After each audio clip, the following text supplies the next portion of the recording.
ओम नमः शिवाय। आपण मैंने बड़सा धवलेश्वर यू जिनस जानी कटकर प्रसिद्ध किंतु मु गोटे भिन्न धवलेश्वर मंदिर अच्छी जोटा कि हूँ गुरुजंग जहाँ खोर्धा सन्निकट खोर्धा टाउन पाखरे गुरुजंग बोली गोटे गाँ अच्छी। तो से गुरुजंग गाँ पाखरे बा गुरुजंग गाँव रे गोटे धवलेश्वर मंदिर अच्छी।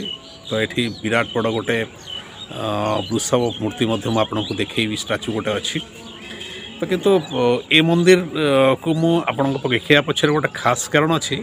प्राय शिव मंदिर को जाइए, विभिन्न प्रकार मंदिर को जाइए, किंतु सब जगह आप जानिथिबे जे नवग्रह थांती, नवग्रह पानी रे लोक गाधा है, नवग्रह को दर्शन लोक करती, किंतु विचित्र होची एठी नवग्रह नांती। तो आपण मन मन निहाती गोटे प्रश्न आसीबो जे सब मंदिर मानक विशेषकर शिव मंदिर मानक नवग्रह रहती, शनि रहती, ये सब पूजा पाती, किंतु एठी ये धवलेश्वर मंदिर नवग्रह कहीं नहांती। हाँ आज्ञा,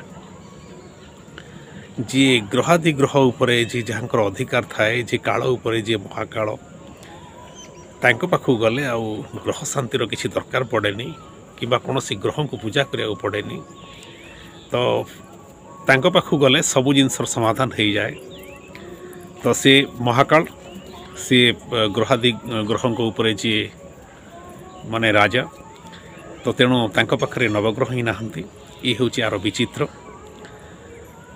तो एबे आमे टिके टिके ए जगह को टिके बुली जीवा।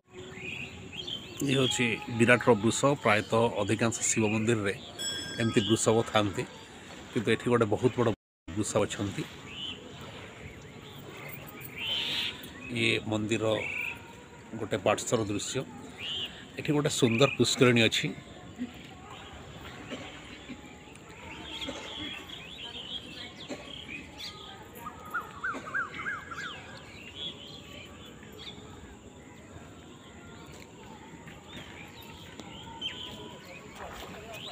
तो जदि आपण माने ए जगह को आसी ना तो निश्चय आसतु, बहुत भल लगे। जिते सब मंदिर अच्छी प्राय मंदिर मानक आप देखिथे प्राय मांकड़ था।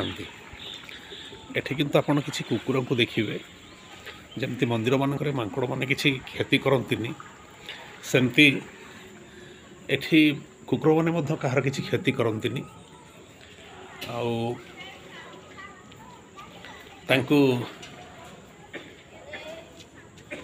जदि आपन किसी देवे खायापाई से माने मध्य बहुत आग्रह रे आपन नेबे, आपन कामुड़ीबेनी।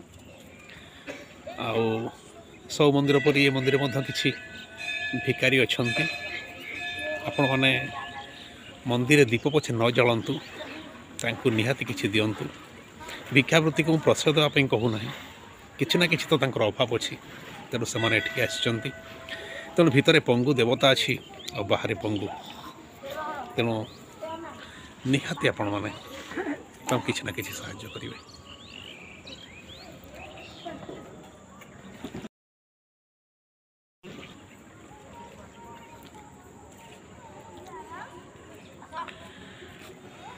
जदि मो भिडियोटी आपको भल लगी थाए निश्चय ओम नमः शिवाय लिखिए।